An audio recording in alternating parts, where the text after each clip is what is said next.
comment ça se fait envoyer?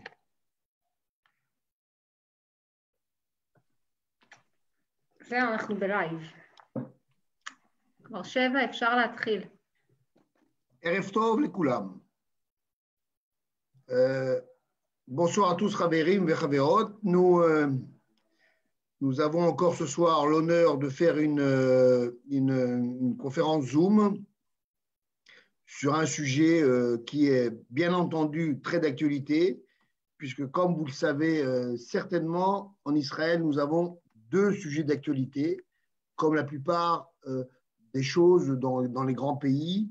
Le premier sujet, c'est bien entendu le corona, mais étant donné que le sujet d'actualité de corona est devenu en toile de fond, nous sommes obligés de donner à la vie au quotidien de continuer. Et donc, il y a un autre sujet qui s'approche, c'est bien entendu le plan de Trump, le plan d'annexion, de souveraineté, appelez ça comme vous voulez. Notre rôle à nous, pour parler de ce sujet, et c'est surtout de donner l'information. Notre rôle, c'est de vous donner les moyens, les outils, de vous faire une idée sur ce plan qui est un plan israélien 100%, bien entendu soutenu par les États-Unis, mais avant tout un plan israélien qui est l'expression de la politique du gouvernement qui a été élu il n'y a pas si longtemps à la Knesset. Nous avons demandé pour ce sujet à un ami à nous, à une personne que nous connaissons depuis longtemps, que vous voyez certainement régulièrement sur I24, notre ami et le journaliste Daniel Haïk, qui va bien entendu vous exposer ça d'une manière objective, parce que je sais que ça soulève souvent beaucoup de discussions, puisque nous avons eu des réactions sur notre site, comme quoi, comment on peut dire annexion alors que c'est souveraineté, peu importe. Le plus important, c'est les faits sur le terrain. Le plus important, c'est qu'au niveau juridique, c'est la même chose. Donc, si vous voulez, je vais passer la parole à notre ami Daniel Haïk et je vous souhaite une bonne soirée, beaucoup d'informations pour que vous puissiez à vous-même vous faire une avis objective ou subjective sur le sujet qui en ce moment va occuper l'actualité en Israël, au moins pendant quelques semaines. Daniel Haïk, Bevakasha, merci beaucoup. Merci Moshe, merci également à Naftali, à Yasmine d'avoir organisé cette conférence au nom de l'organisation sioniste mondiale. Alors, on va très rapidement, bien entendu, rentrer dans le vif du sujet parce qu'il nous reste en fait moins de 48 heures avant de savoir ce qui va advenir de cette démarche d'annexion ou de souveraineté.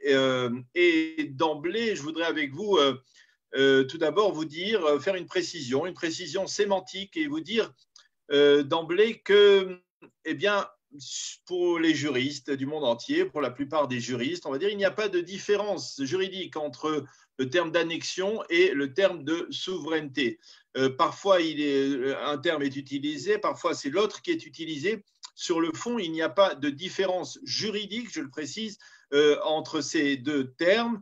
Par contre, on peut dire qu'il y a une différence d'approche quand on les écoute, ces termes, et c'est la raison parfois de la colère de certains, du mécontentement, de la frustration d'autres, lorsque l'on utilise tour à tour le terme d'annexion ou le terme de souveraineté israélienne sur une partie de la Judée et de la Samarie. Alors pourquoi ? Eh bien, tout simplement parce que bien dans la perception, on va dire, commune, lorsqu'on parle d'annexion, eh bien, c'est toujours dans le cadre d'une démarche, on a le sentiment que c'est toujours dans le cadre d'une démarche de force imposée et que ce n'est pas une volonté réelle, mais qu'il s'agit d'une démarche imposée. Lorsque l'on annexe, c'est toujours apparemment violent, c'est toujours une démarche d'un pouvoir contre un autre pouvoir qui a été déchu d'une certaine manière de cette souveraineté ou de cette propriété. Tandis que lorsque l'on parle de souveraineté, eh bien, on a le sentiment que c'est la correction d'une erreur, que ce soit une erreur historique, une erreur historique, une erreur concrète que l'on vient essayer de réparer. C'est la raison pour laquelle quand les responsables politiques israéliens parlent, eh bien, on peut savoir à travers leur terminologie exactement ce qu'ils pensent de ce sujet.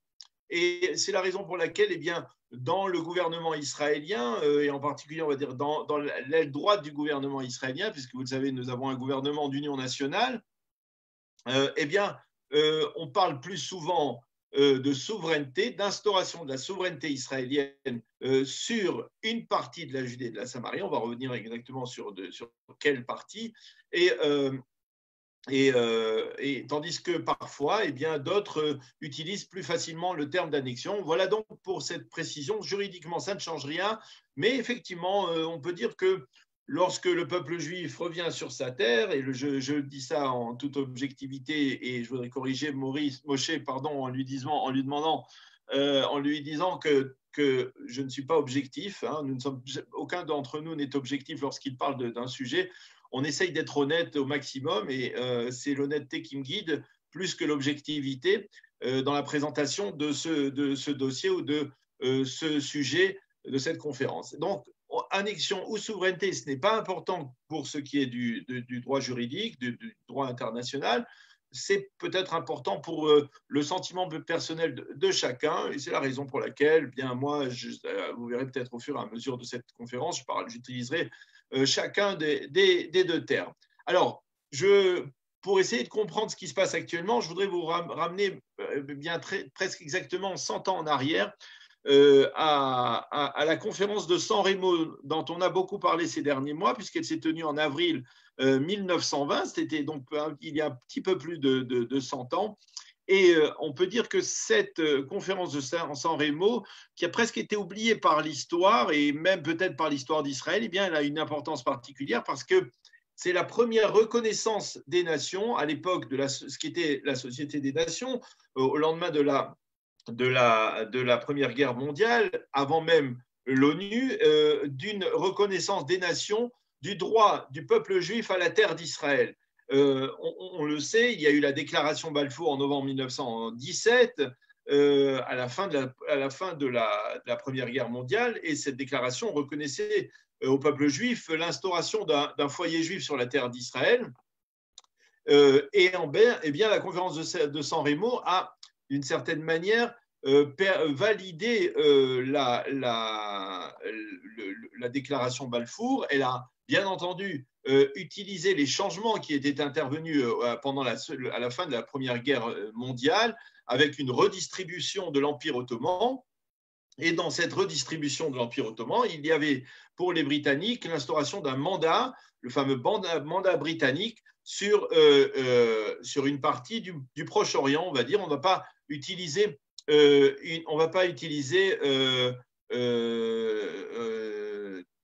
ne va pas parler de tous les territoires dont il a été question, mais bien entendu, il est clair que lorsque on partage les puissances coloniales que sont la France essentiellement et la Grande-Bretagne essentiellement, se partagent le Proche-Orient, eh bien, les Britanniques récupèrent, on va dire, la Palestine et ce que l'on appelait ensuite la Transjordanie.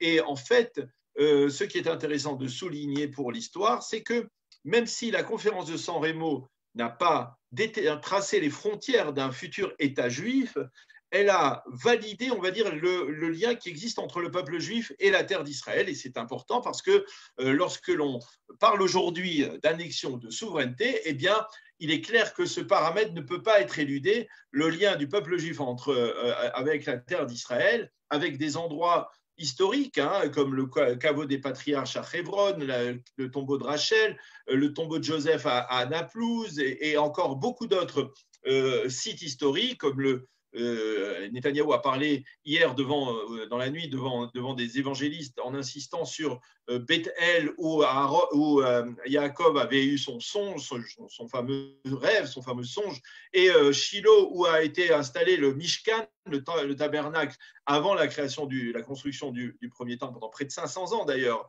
dans Shiloh. Ce sont des sites historiques, et ce sont des noms aujourd'hui que l'on connaît bien entendu dans la réalité israélienne comme des implantations juives de Judée et de Samarie. Et donc, quelque part, c'était important qu'il y ait une reconnaissance des nations. Il n'y a pas eu d'opposition par rapport, par exemple, au plan de partage de la Palestine de novembre 1947, où il y a eu une acceptation le plan de partage qui, vous le savez, partageait justement la Palestine mandataire en deux États, un État juif et un État arabe. Les Juifs, le Yishuv, on va dire les instances sionistes ont accepté ce plan, les Arabes l'ont refusé, et donc il n'a pas de, il n'était pas, par le fait qu'il n'était pas reconnu par tout le monde, sa reconnaissance était moins importante, on va dire, sur le plan international, mais en tout cas, la conférence de San Remo clairement insiste sur ce point-là, et donc insiste sur le fait qu'il y avait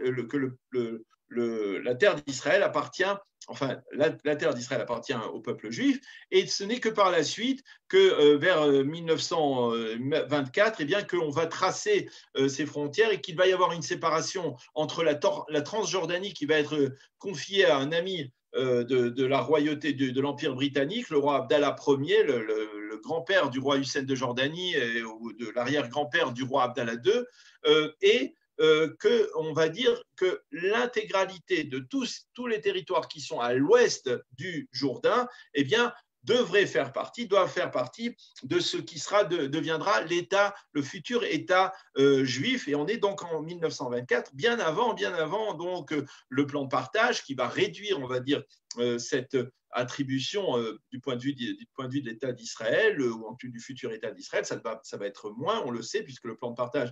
Alors, je vous propose peut-être à demander à Naftali de vous montrer cette première carte, vous allez voir. Et j'en profite aussi pour vous dire, attention, nous sommes là, vous allez vous écouter ma conférence, mais à la fin de la conférence, puisque ça fait pour certains beaucoup longtemps que vous n'avez pas fait d'examen, bien on va faire on va faire un petit quiz et on essaiera de voir si vous avez bien suivi, en tout cas si vous avez compris. Si vous ne répondez pas bien aux questions, ça sera probablement parce que je vous ai mal expliqué.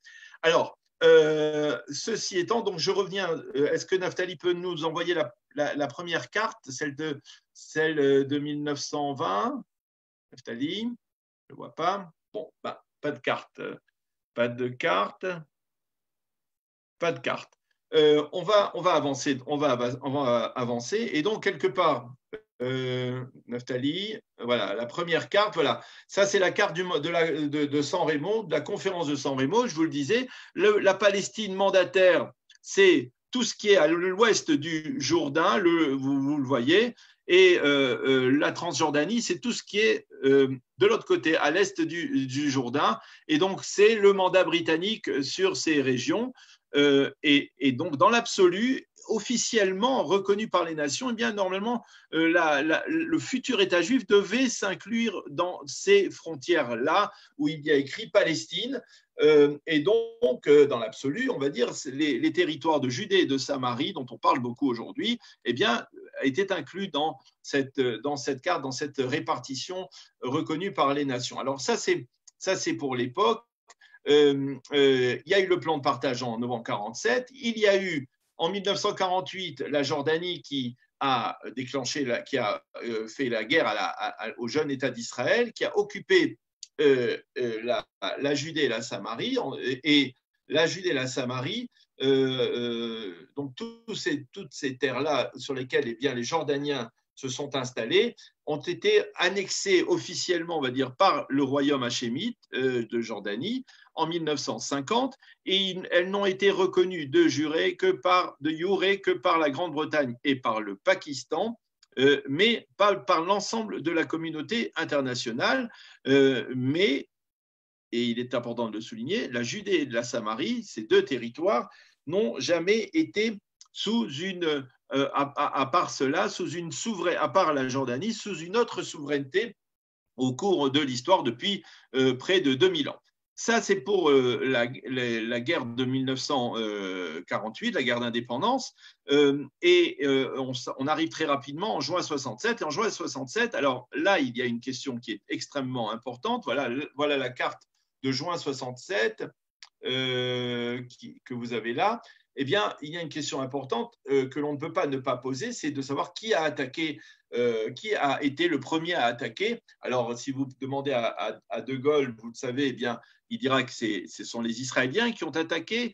Si vous demandez à Israël, eh bien, les Israéliens diront qu'ils ont été provoqués. Il y a eu un casus belli provoqué par Nasser en mai 1967 avec la fermeture du détroit de Tiran, et donc que Israël avait le droit, c'était un cas de casus belli, justement, donc déclaration de guerre, et donc Israël, à partir de là, réagissait à une agression égyptienne, et donc avait le droit de lancer ses troupes comme l'État d'Israël l'a fait le 5 juin 67. La question de savoir qui a attaqué dans la Judée et la Samarie, eh bien, elle est tout à fait différente, parce que vous connaissez probablement l'histoire. Vous savez que le roi Hussein de Jordanie était en contact avec les autorités israéliennes. Les autorités israéliennes l'ont supplié de ne pas se lancer dans un conflit.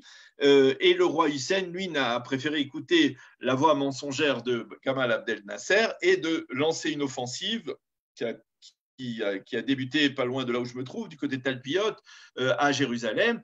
Et on sait comment tout cela s'est terminé. Tout cela s'est terminé par la conquête de Jérusalem, la libération de Jérusalem, et là on va utiliser aussi les termes, la libération de Jérusalem le 7 juin 67, la vieille ville, le Kotel, le Harabaïd, le mont du Temple, et puis bien entendu donc les territoires de Judée et de Samarie avec tout leur passé historique qui ont été libérés. Et là c'est important de souligner qui a attaqué, parce que là, il est clair que c'est le roi Hussein de Jordanie, c'est la Jordanie qui a attaqué, que Israël donc n'a fait que se défendre. C'est important dans le droit international de savoir qui est l'agresseur et qui s'est défendu. Dans le cas précis, il est clair que la Jordanie a agressé, et c'est Israël qui s'est défendu et qui a donc réussi à libérer ces territoires. Par la suite, il y a eu une annexion de Jérusalem par le gouvernement de Lévi Eshkol. Je crois que c'était en novembre 1967 ou en octobre 1967, très rapidement après la guerre des 6 jours. Une annexion qui a été validée qui a été transformée en loi fondamentale pour Jérusalem en 1981. Et puis, il y a eu aussi, à cette époque, par Menachem Begin, l'annexion du plateau du Golan. Voilà pour le domaine de l'annexion. Alors, la question du droit international, elle est omniprésente lorsque l'on veut essayer de comprendre le dossier de l'annexion ou de l'instauration de la souveraineté israélienne sur la Judée et la Samarie. Eh bien, le droit est omniprésent. Alors bien sûr, il y a, lorsque l'on parle aux juristes, aux spécialistes du droit international, on peut dire qu'ils avancent toujours pour affirmer qu'il y a eu une violation de la part d'Israël. Ils avancent le droit international, la Convention de Genève, qui dit que les territoires, la Judée et la Samarie, sont un territoire occupé parce qu'ils ont été conquis par une armée qui l'a conquis par les armes.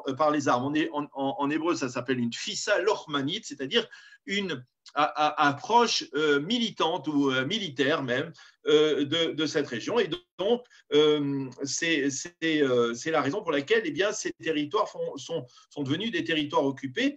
Mais, et c'est ce que l'on dit dans le droit international, mais après, vous allez voir que du côté des juristes israéliens, les avis sont plutôt mitigés, plutôt partagés. La loi, il faut le souligner, la loi dans les territoires, en Judée et en Samarie, depuis 1967, c'est-à-dire depuis 53 ans, et pour les Palestiniens qui vivent dans ces territoires, la loi, c'est la loi jordanienne. Pour les Israéliens, c'est la loi israélienne, mais avec certaines nuances concernant, par exemple, je vous donne un exemple, la construction de maisons qui est gérée par l'administration militaire. On ne peut pas construire librement, et lorsque l'on doit demander une permission de construire, eh bien, on ne va pas la demander, on va dire, à l'administration domaniale israélienne pure, mais on va se tourner vers l'administration militaire, et que certaines des démarches juridiques qui sont faites dans les territoires sont faites sous ordre des généraux qui gèrent ces territoires. Ça s'appelle en hébreu tsav alouf,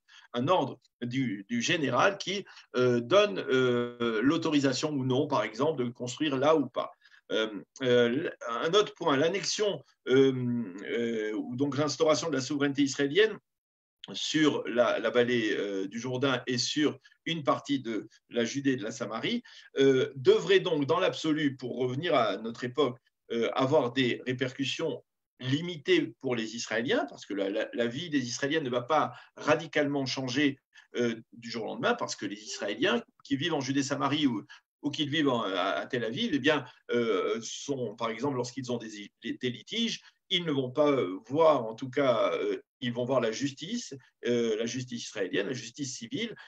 Et c'est le cas pour les habitants des territoires, les habitants israéliens des territoires, comme pour les habitants à l'intérieur de la ligne verte. Et donc, pour les Israéliens, il n'y a pas de grand changement, mais par contre, pour les Palestiniens qui vivent sur une partie des territoires, sur les territoires qui devraient être annexés ou passer sous souveraineté israélienne, eh bien oui, il y aura un changement, on va dire presque dramatique ou radical, puisque dans l'absolu, eh bien, ils pourraient devenir israéliens, même si pour l'instant ce point précis n'a pas encore été totalement élucidé. On va le voir dans quel cadre tout cela est intervenu, mais en tout cas, il est clair, et la preuve qu'il y a un changement dramatique dans ce statut, c'est qu'on assiste depuis plusieurs mois, c'est-à-dire depuis la présentation du plan Trump, dont on va parler dans quelques instants, eh bien, on assiste à une sorte de migration de familles palestiniennes, de centaines de familles palestiniennes, des territoires qui doivent rester, on va dire, sous souveraineté, sous l'autorité de l'autorité palestinienne, vers les zones qui devraient être annexées ou passer sous souveraineté israélienne selon le plan Trump. Avant de parler du plan Trump et de revenir sur l'actualité brûlante de ces derniers mois, je voudrais rappeler encore un point sur le plan historico-juridique. Il y a deux approches différentes concernant le statut des territoires. Je vous ai parlé de la conférence de la Convention de Genève. Je voudrais avancer deux rapports. Le premier rapport, il a été commandé par Ariel Sharon en 2004 à Talia Sasson, qui était une juriste éminente, il lui a demandé de faire un rapport sur le statut juridique sur le plan du droit international de la Judée et de la Samarie. Ça s'est passé en 2004. Et la demande a été faite en 2004. Le rapport a été présenté par Talia Sasson en mars 2005.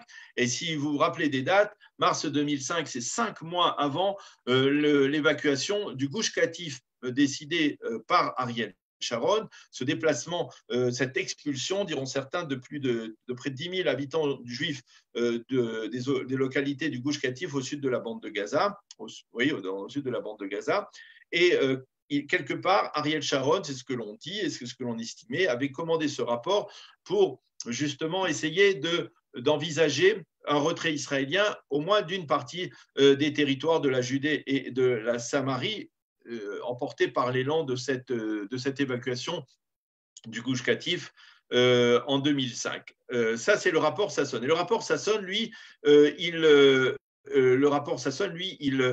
insiste, il affirme d'emblée, il ne se préoccupe pas tellement de l'aspect juridique, puisque pour Talia Sasson, il est évident que les territoires, le statut des territoires est un statut illégal. Ces territoires ont été occupés par l'armée israélienne, en partie selon la Convention de Genève par cette approche donc militaire, et donc il n'est pas question pour Israël de les garder en sachant qu'il y a une population israélienne comme celle palestinienne risque d'entraîner, on va dire donc des démarches d'apartheid, de discrimination entre telle et telle population. C'est un mal, c'est un cancer, avait même dit.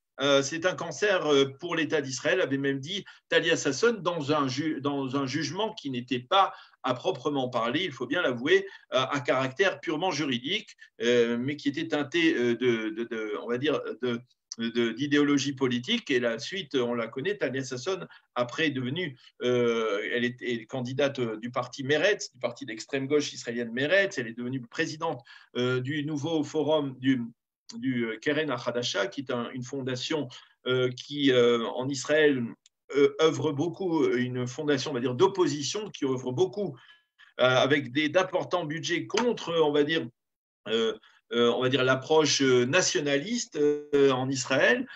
Et donc, ça, c'était l'approche de Talia Sasson de ce rapport qui a été commandé par Ariel Sharon. Le second rapport, c'est le rapport qui a été commandé par Binyamin Netanyahou en 2012 au juge Edmond Lévy. Le juge Edmond Lévy, c'était un ancien juge de la Cour suprême qui était parti à la retraite, et Netanyahou lui a demandé de statuer sur le plan juridique sur le statut donc, des territoires de la Judée et de la Samarie. Et le juge Edmond Lévy, lui, est arrivé à une conclusion diamétralement opposée de celle de Talia Sasson, et il estime qu'effectivement, parce que, comme je vous le disais, comme je vous l'ai expliqué tout à l'heure, de par le fait que l'État d'Israël était agressé, de par le fait que ces territoires de la Judée et de la Samarie n'ont jamais été sous souveraineté d'aucun pays de manière reconnue, eh bien, il n'y a pas d'occupation, et donc l'installation d'implantations juives en Judée et Samarie est tout à fait légale. C'était la conclusion du document du juge Edmond Lévy.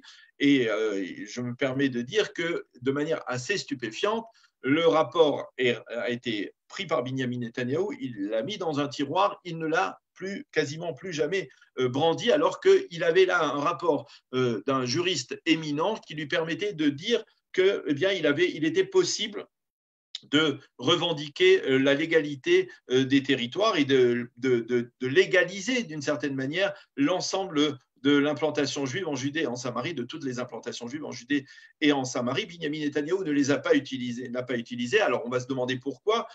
Une des réponses, bien entendu, avancées, c'est qu'on était en plein sous le mandat de Barack Obama, et que pour Binyamin Netanyahou, il fallait tant bien que mal essayer de préserver des relations avec Barack Obama, des relations qui étaient déjà extrêmement compliquées, et que Netanyahou voulait se focaliser par exemple sur la menace iranienne, pas tellement sur d'autres sujets. Et donc ce rapport n'a pas été, on va dire, mis en valeur comme il aurait dû, parce qu'effectivement il révélait une approche, on va dire, qui légitimait toute l'installation juive en Judée et en Samarie. Alors, tout cela nous amène, donc on a eu deux approches, tout cela nous amène au plan de Donald Trump. Et alors, je voudrais replacer ce plan qui a été présenté, on va dire, à l'ensemble de la communauté internationale le 28 janvier dernier à la Maison-Blanche. On se souvient de cette grande fête euphorique qui s'est déroulée à la Maison-Blanche, où tout le monde se congratulait. Je vais faire une réflexion qui replace cette présentation dans le cadre dans lequel on se trouvait. Vous le savez, l'État d'Israël a passé 1 année et demie de crise politique sans précédent dans son histoire.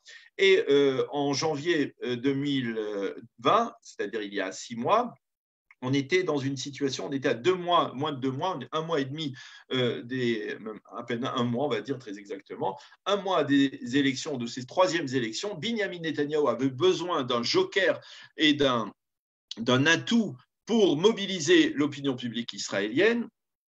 Et donc, il a, on va dire, forcé un petit peu la main aux Américains pour présenter ce fameux deal du siècle dont on parlait depuis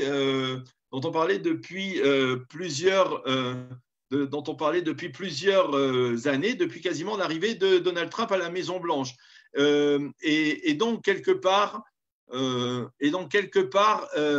est intéressant de voir pourquoi, finalement, Binyamin Netanyahou a essayé de pousser, de mettre en avant la présentation de ce plan Trump, alors que jusqu'à présent, c'est-à-dire jusqu'à ce mois de janvier 2020, eh bien, l'un des atouts qui avait été, on va dire, qui avait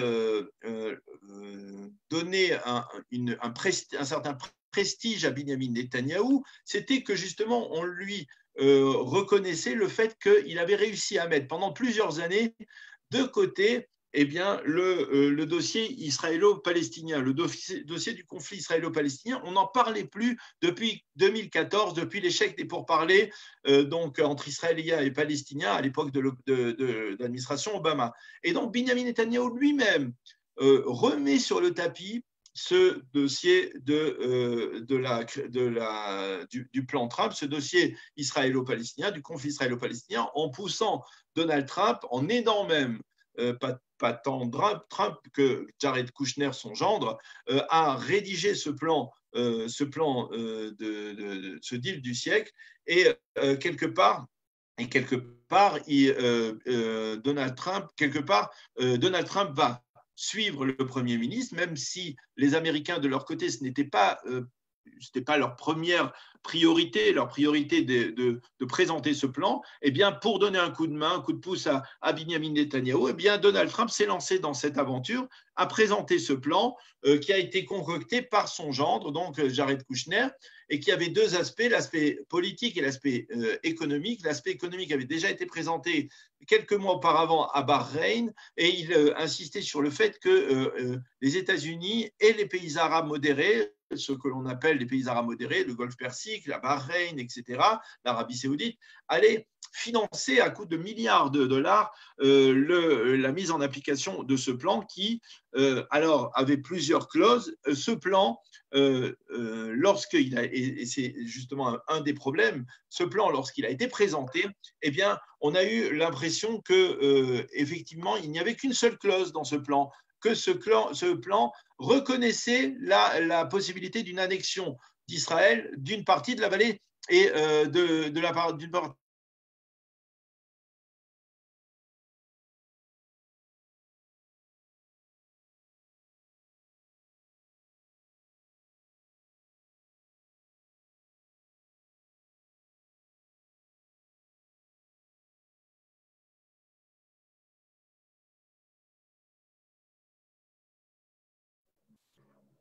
Daniel, on ne t'entend plus. Daniel, on ne t'entend plus. Là, c'est mieux? C'est bon, c'est bon. On ne t'a pas entendu pendant 30 secondes. Comment? On ne t'a pas entendu pendant 30 secondes. Alors je vais répéter, je disais que pour les Américains, c'est-à-dire ce plan avait deux aspects, l'aspect économique mis en avant par Jared Kushner avec les Émirats arabes unis, les pays du Golfe Persique, qui étaient prêts à se mobiliser pour la mise en application de ce plan, tout en sachant qu'à la clé, il y avait le soutien des États-Unis et d'Israël pour former un front commun face à la menace iranienne qui est depuis longtemps la principale préoccupation des pays arabes, des pays arabes modérés. Et donc, quelque part, c'était pour ces pays, ça c'était l'aspect économique, et il y avait l'aspect politique. Et l'aspect politique, eh bien, on a dû, dans un premier temps, on a eu le sentiment que dans ce plan de paix de Trump, eh bien, il n'y avait que donc l'annexion d'une partie de la Judée et de la Samarie. Et donc, comme je le disais, c'était la fête pour les responsables des localités juives de Judée et de Samarie. Et ils étaient ravis de voir qu'un homme qui a déjà, on va dire, reconnu Jérusalem comme capitale d'État d'Israël, reconnu la souveraineté israélienne sur le plateau du Golan, eh bien, reconnaissent la souveraineté israélienne sur 30% de la Judée et de la Samarie. C'était, on va dire, la clause. On avait presque le sentiment en Israël, lorsque ce plan a été présenté, que c'était quasiment la seule clause du plan Trump. Or, ce qui s'est avéré très rapidement,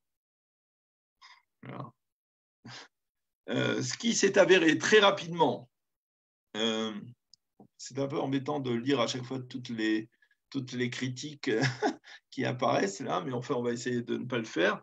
Ce que je disais donc, c'est que quelque part, au bout de très rapidement, on a compris du côté des Israéliens que, eh bien, le plan de Donald Trump, c'était un plan qui avait plusieurs clauses et que la clause d'annexion ou d'instauration de la souveraineté israélienne, c'était bien entendu celle qui avait été mise en évidence par Binyamin Netanyahou parce que c'était celle qu'il voulait promouvoir et c'était ainsi qu'il voulait justifier la nécessité pour les Israéliens de voter pour lui une nouvelle fois afin que lui mette concrétise cette idée d'annexion ou de souveraineté sur ces régions historiques. Et donc, Netanyahou avait son atout pour permettre d'essayer de l'emporter lors des élections du 2 mars dernier.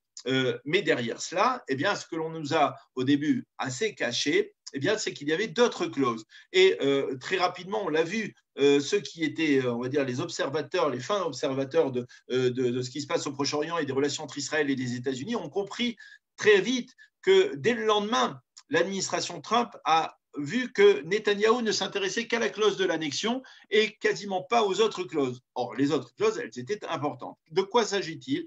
Les deux principales clauses supplémentaires dont il aurait fallu mettre en avant, eh bien, c'est le gel des implantations isolées, c'est-à-dire qu'il y a en Judée-Samarie, vous le savez, des dizaines d'implantations isolées. Il était question dans le plan de geler leur construction ou d'autoriser la construction de bâtiments qu'en hauteur, mais de ne pas élargir ces implantations isolées. Pourquoi? Pour permettre justement à la troisième clause de ce plan de se concrétiser. Cette troisième clause, c'était la création d'un État palestinien, ni plus ni moins.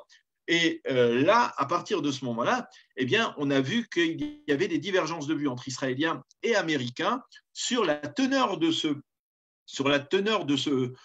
plan, sur l'approche de ce plan. Et on a dit très vite, on a dû déchanter du côté de Binyamin Netanyahou, mais Binyamin Netanyahou était préoccupé par les élections, par essayer de remporter ces élections, ces troisièmes élections législatives, et donc il a toujours mis en avant l'aspect de l'annexion. C'est à partir de ce moment-là qu'on a parlé véritablement de ce principe d'annexion de 30% de la Judée et de la Samarie, et 30% de la Judée et de la Samarie, dont la vallée du Jourdain, qui représente une partie importante de la Judée et de la Samarie, qui représente environ 20% de la Judée et de la Samarie, les autres pourcents étant essentiellement toutes les implantations israéliennes. C'est vrai que le plan Trump stipule qu'il n'y aura pas la moindre évacuation d'implantations israéliennes de Judée et de Samarie, et c'était aussi un point important qui avait rendu le plan Trump très séduisant aux oreilles et aux yeux des responsables des localités juives de Judée et de Samarie. Mais ce qui s'est passé au cours des derniers mois, eh bien, c'est qu'on a assisté à deux approches du côté de l'administration Trump. L'approche, on va dire, modérée, celle de Jared Kushner, le gendre du président, qui, lui, a expliqué très clairement aux Israéliens que ce plan, c'était un seul et même bloc, a accepté qu'on ne pouvait pas choisir ce qui nous intéressait et laisser de côté ce qui ne nous intéressait pas. Et donc, celui qui voulait, par exemple, envisager l'annexion, faire procéder à l'annexion de la Judée et de la Samarie, eh bien, devait aussi par la suite accepter le principe d'un État palestinien indépendant. D'où la problématique. Et par ailleurs, Jared Kushner voulait aussi qu'il y ait un accord au sein de la communauté internationale autour de ce plan et qu'aucune des démarches entreprises dans le cadre du plan Trump bien, ne soit unilatérale. De l'autre côté, il y avait l'approche de David Friedman, l'ambassadeur des États-Unis en Israël, très militant, très proche des implantations juives de Judée et de Samarie. Il est président du conseil, il est président d'une association qui s'occupe du développement de la localité de Bethel en Samarie. Et donc, David Friedman, lui, a poussé Binyamin Netanyahou en disant allons sur l'annexion et après on verra. Et d'une certaine manière, cette approche était tentante puisque très rapidement, vous le savez probablement, les Palestiniens ont très rapidement rejeté le plan de paix de Donald Trump. Et donc, face au rejet des Palestiniens, qui, comme le disait Abba Eban, ne rate jamais une occasion de rater une occasion, eh bien, on disait, eh bien, on peut se livrer à cette démarche d'annexion et après on verra. Et l'argumentaire est très clair parce que c'est un argumentaire qui se vaut. C'est un peu comme ça que David Ben Gurion a créé l'État d'Israël. Si David Ben Gurion avait dû attendre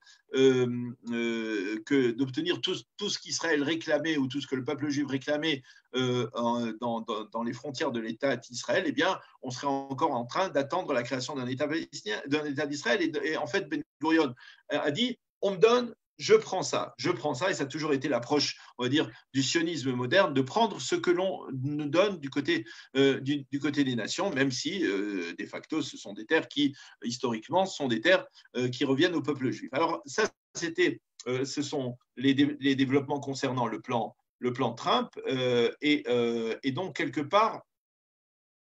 part, au cours des derniers mois, je reprécise, pardon, 30% de la Judée et de la Samarie irait à Israël, 70% de la Judée et de la Samarie irait à la création d'un État palestinien. Et lorsque les Américains ont insisté sur ce point-là et qu'ils ne voulaient pas qu'il y ait d'implantation isolée qui s'étale, eh bien, c'était pour permettre justement à la création d'un État palestinien viable avec une continuité territoriale, et c'était donc la preuve que leur intention était de satisfaire aussi aux exigences des Palestiniens. Bien sûr, il est clair que ceux qui connaissent la réaction des Palestiniens savaient d'emblée, ils allaient repousser un plan comme ça, puisque en novembre 2008, pour ne revenir que 10 ans ou 12 ans en arrière, eh bien, Mahmoud Abbas avait déjà repoussé la proposition d'Ehud Olmert de créer un État palestinien sur 100% de la Judée et de la Samarie, donc 70%. Il était clair que les Palestiniens de Mahmoud Abbas ne pouvaient pas accepter. Et donc, quelque part, on s'est retrouvé au cours des derniers mois avec on va dire, une sorte d'érosion de l'euphorie qui a caractérisé la présentation de ce plan, avec donc les deux approches, l'approche Kouchner, et peut-être là où l'erreur de Binyamin Netanyahou, si Binyamin Netanyahou a commis une erreur, c'était d'avoir cru que l'approche militante de David Friedman allait l'emporter sur l'approche de Kouchner. Or, Kouchner est proche du président, plus proche que David Friedman, et c'est la raison pour laquelle, eh bien, d'une certaine manière, même Donald Trump lui-même s'est quelque peu refroidi par rapport à la présentation de ce plan. Et on a au fil des jours ou des mois ou des semaines, on a vu que l'on présentait surtout essentiellement le plan Trump en tant qu'un seul bloc, avec certes une démarche de souveraineté, mais également cette démarche d'isolation, d'arrêt de la construction dans les implantations isolées et de création d'un État palestinien, même si les Palestiniens ne le veulent pas. Alors, où on en est aujourd'hui? Eh bien, on est dans une situation où ces dernières semaines, eh bien, les Israéliens et les Américains ont créé une commission qui était chargée de tracer justement les limites de cette instauration de souveraineté, sur la Judée et la Samarie. Et dans l'absolu, eh bien, on devait très rapidement voir des cartes qui nous permettent de savoir quelles seront les localités juives qui vont être annexées, quelles seront les localités qui ne seront pas annexées, est-ce que la vallée du Jourdain va être annexée ou est-ce qu'elle ne va pas être annexée. Et donc, c'est ce que l'on attendait de cette commission. Or, cette commission, elle met beaucoup de temps à travailler, et on peut le dire à ce jour, et on est, je vous le dis, moins de 2 jours avant l'échéance, la date butoir du 1er juillet, eh bien, pour l'instant, personne ne connaît ces cartes. Il est possible que le seul homme qui connaisse ces cartes, ce soit Binyamin Netanyahou. Il est possible que même Netanyahou ne connaisse pas exactement ces cartes. Pourquoi on a parlé du 1er juillet? Parce que là encore, eh bien, dans le cadre de l'accord qui a permis la création d'un gouvernement d'union nationale, eh bien, la mise en application de cette démarche d'annexion, eh bien, a été en évidence dans les accords de coalition. Et quelque part, c'est-à-dire ça fait partie intégrante des accords de coalition, et le parti bleu-blanc doit accepter la démarche. Maintenant, il est clair que ce n'est pas aussi simple que cela. Il y a aujourd'hui des oppositions à ce plan de multiples sources. Il y a une opposition majeure, on va dire, dans différents cercles, et on va commencer par ce qui se passe en Israël. La gauche israélienne, c'est clair pour elle qu'il est impossible d'accepter l'annexion même d'une partie de 30% de la Judée et de la Samarie, parce qu'elle dit que bien tout simplement cela conduirait l'État d'Israël vers un État d'apartheid où il y aurait une des citoyens israéliens qui seraient des citoyens de première zone et des citoyens palestiniens qui, eux, ne pourraient pas recevoir la nationalité israélienne parce qu'effectivement, apparemment, pour l'instant, dans la démarche, il y aurait donc… ils ne pourraient pas recevoir les Palestiniens la souveraineté, la citoyenneté israélienne. Donc, on irait vers un état d'apartheid. Et le parti bleu-blanc de Benny Gantz, lui, soutient le plan, mais à condition que, d'abord, que l'on parle de tout le plan d'un bloc, et non pas seulement de l'annexion, mais également à condition qu'il y ait dans les zones qui seraient annexées le moindre Palestinien possible et que l'ensemble de la communauté internationale accepte ce partage, ce plan-là.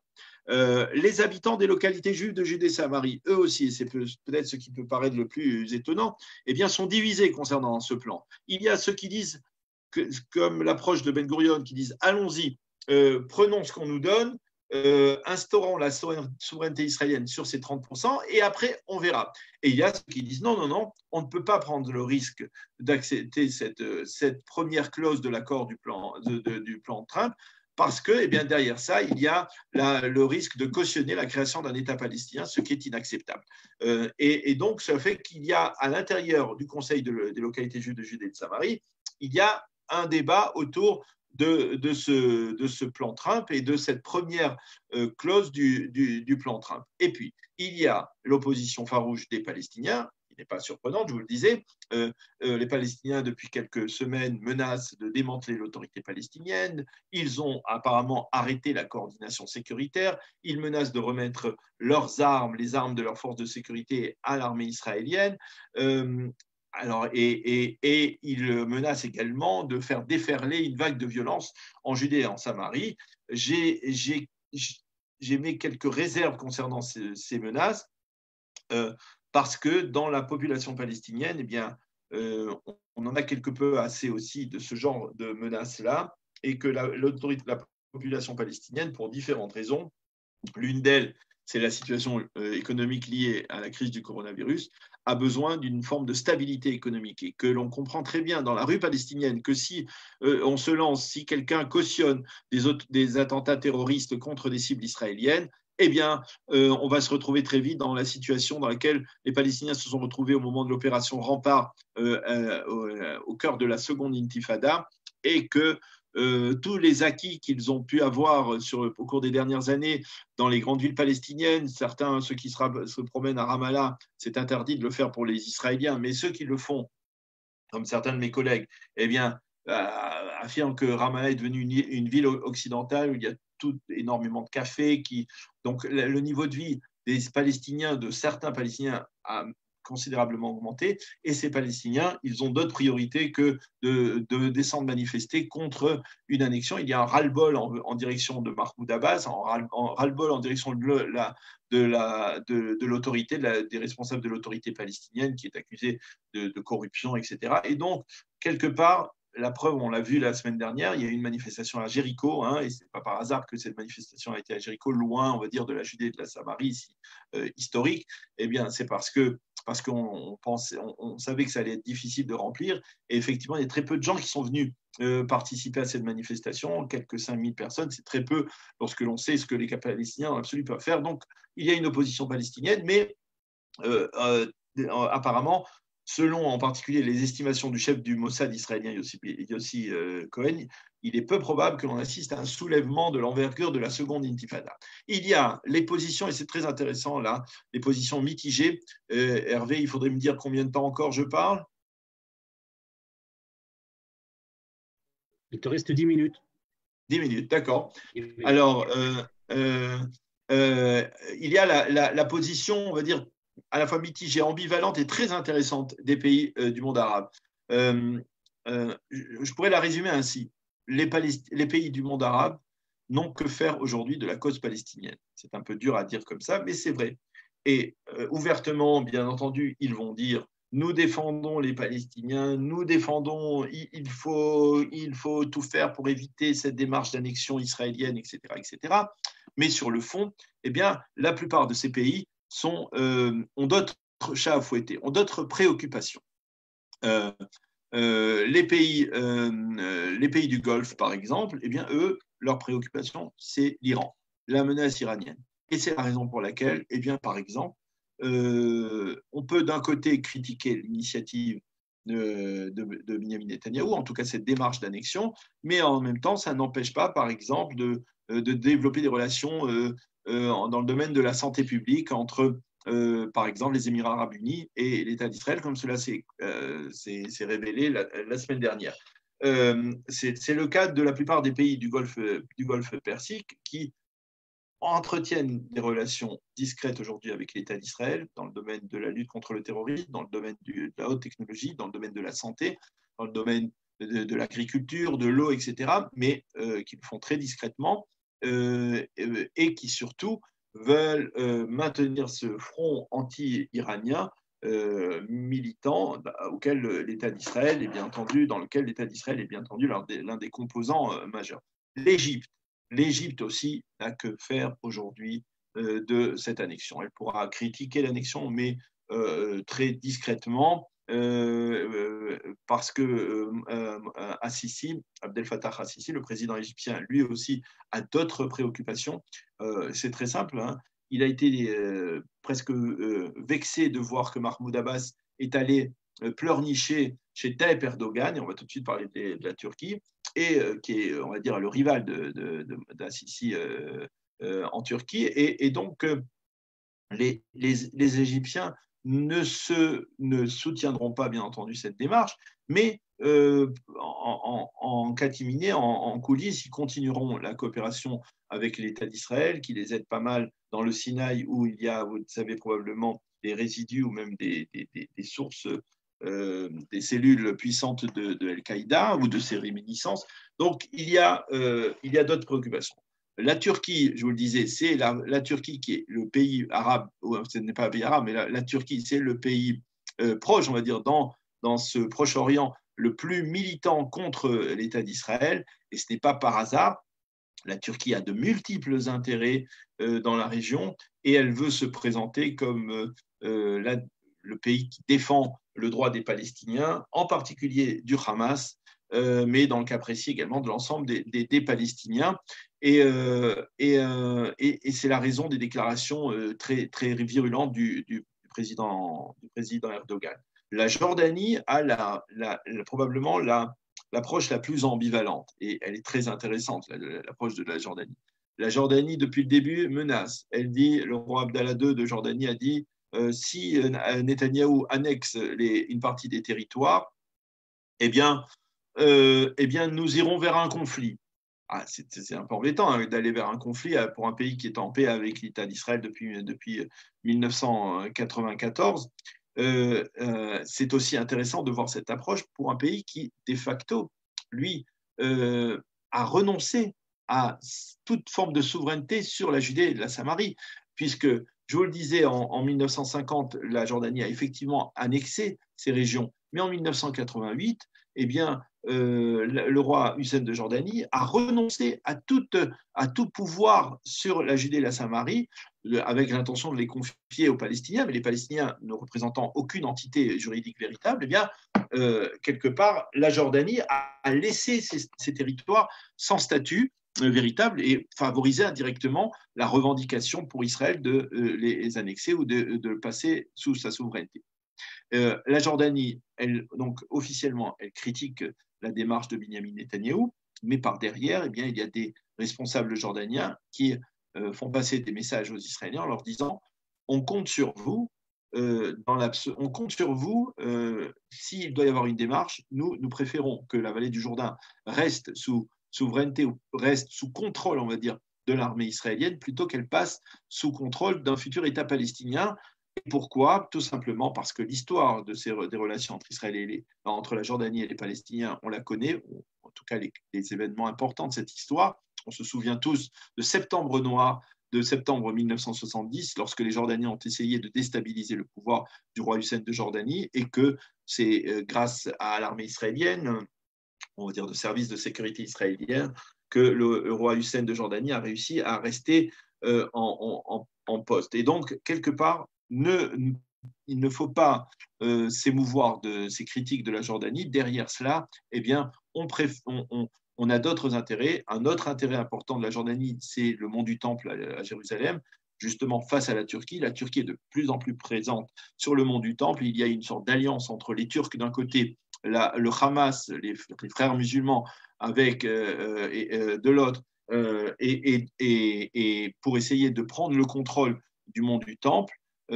Et face à cela, eh bien, la Jordanie a besoin d'Israël pour essayer de maintenir son poids et son influence au sein du Waqf musulman, qui est le gardien des lieux saints, et en particulier de la mosquée d'Al-Aqsa et des autres lieux saints sur le mont du Temple. Donc, vous voyez, la Jordanie a des intérêts divergents et son opposition ne signifie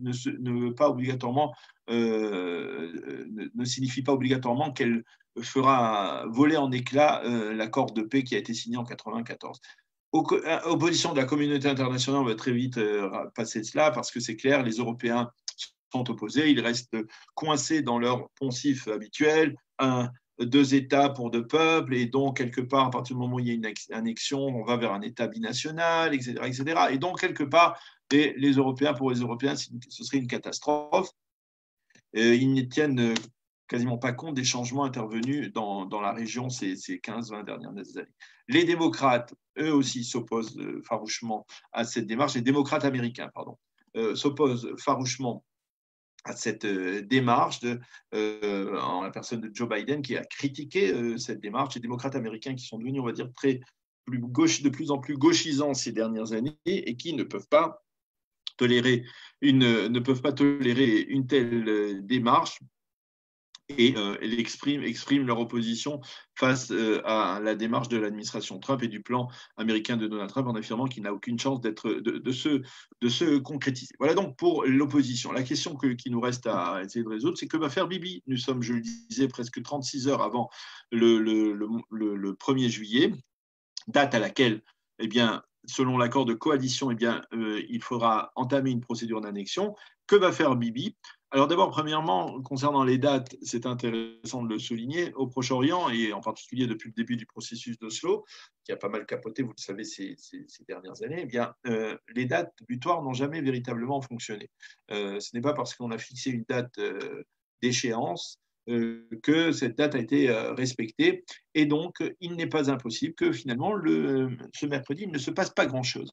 Il n'est pas impossible que, pour 36 raisons, je vous donne un exemple. Par exemple, aujourd'hui, à Jérusalem, il y a Avi Berkovitch, qui est le conseiller du président Trump pour le Proche-Orient, qui est un juif, religieux, pratiquant, etc., qui est ici.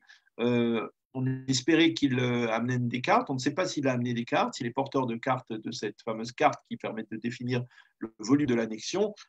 Mais en tout cas, même si oui, eh bien, il doit revenir à Washington, parler à Donald Trump. Et on attend à Jérusalem une déclaration, depuis une semaine, une déclaration importante de Donald Trump concernant l'annexion. Et il est clair que Benjamin Netanyahu ne fera rien sans le feu vert de Donald Trump. Or, Donald Trump, vous le savez, il a aujourd'hui d'autres chats à fouetter, je vous le disais tout à l'heure, le corona, les révoltes sociales. Il est en très mauvaise posture en perspective des élections de novembre. Et donc, sa situation n'est pas évidente. Il est clair qu'aujourd'hui, Donald Trump, s'il l'avait pu, il se serait bien débarrassé de ce dossier de l'annexion et même de ce plan de paix. Ce n'est pas du tout aujourd'hui, sa priorité. Que peut faire Benjamin Netanyahu dans cette conjoncture?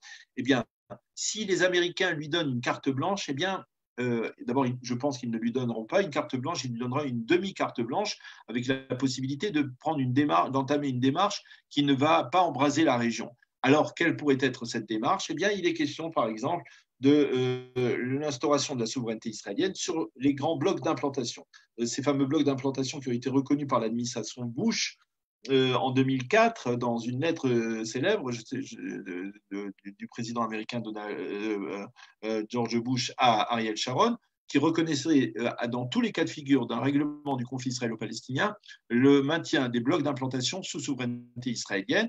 Il s'agit du bloc d'implantation de Ma'ale Adumim au nord, du bloc d'implantation du Gush Etzion au sud, du bloc d'implantation d'Ariel. Alors on estime aujourd'hui que Benjamin Netanyahu pourrait se satisfaire ou se contenter d'annoncer, peut-être mercredi, peut-être un peu plus tard, d'annoncer la mise en application de l'instauration de la souveraineté israélienne sur ces deux blocs d'implantation. Concrètement, ça ne changerait rien, comme je disais tout à l'heure, au statut des Israéliens. Il y a très peu de Palestiniens dans ces régions et donc il n'y aurait pas besoin de faire de ségrégation, on va dire, entre tel ou tel citoyen. Et il est également possible, parce que ça a été une demande des habitants des localités juives de Judée et de Samarie, que Binyamin Netanyahou choisisse de manière symbolique d'instaurer la souveraineté israélienne sur des sites historiques, comme par exemple, on va dire, le caveau des patriarches à Hebron, on va dire, par exemple, le